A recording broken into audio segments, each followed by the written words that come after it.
Martin Luther King Jr. was born in Atlanta, Georgia in 1929.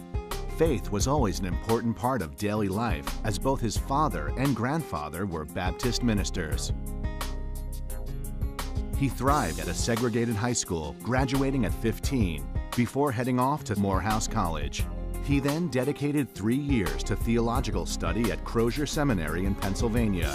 While earning his graduate degree at Boston University, he met Coretta Scott, who he would marry and have 4 children with. King and his family settled in Montgomery, Alabama, when he became the 20th pastor of the Dexter Avenue Baptist Church.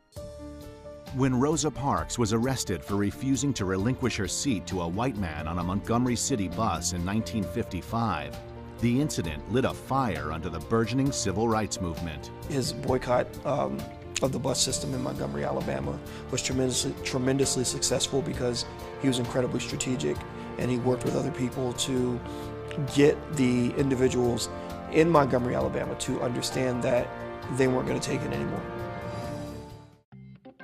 King's experience, passion for the cause, and position in the community gave him the credentials to become a leader in the 381-day boycott of the city buses. On December 20th, 1956, the Supreme Court ruled segregated buses to be unconstitutional. This was a major victory for the civil rights cause and proved King's nonviolent methods of protest could yield results. King was now the national face of the civil rights cause. He was jailed over 20 times, was once stabbed in the chest, his house was bombed, and he suffered relentless personal attacks on himself and his family. For a man of peaceful intentions, he unfortunately spent much of his life the target of violent intent, yet the threats never stopped him. Dr. King inspired thousands of people through his eloquence and through his fearlessness, especially after his home was firebombed with his wife and his children.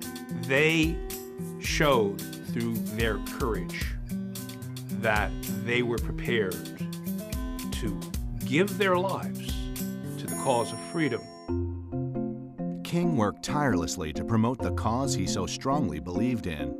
And from 1957 through 1968, he traveled over 6 million miles, delivered 2,500 speeches, wrote 5 books, and dozens of articles. His hard work and ability to communicate earned him such respect that he earned the ear of President John F. Kennedy, who personally met with King. Of all the speeches King delivered, none has stood the test of time like his famous "I Have a Dream" speech. Symbolically delivered from the steps of the Lincoln Memorial in 1963, in front of 250,000 people, both black and white.